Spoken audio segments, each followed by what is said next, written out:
The Office of the Presidential Spokesperson has taken the lead in the government's information dissemination on COVID-19.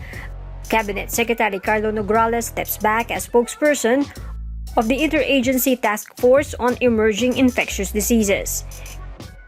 It was Executive Secretary Salvador Medaldea who ordered that information sharing be centralized through the OPS.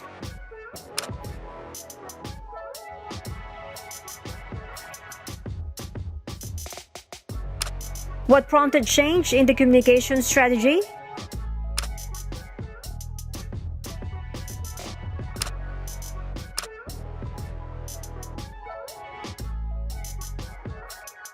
Prior to Roque's appointment, it was Nograles who was conducting virtual press conferences on the decisions issued by the IATF. Nograles has been active on social media. The cabinet official posted a tribute dance for health workers on TikTok. He was even seen crying while being interviewed by Willie Revillame over the plight of frontliners.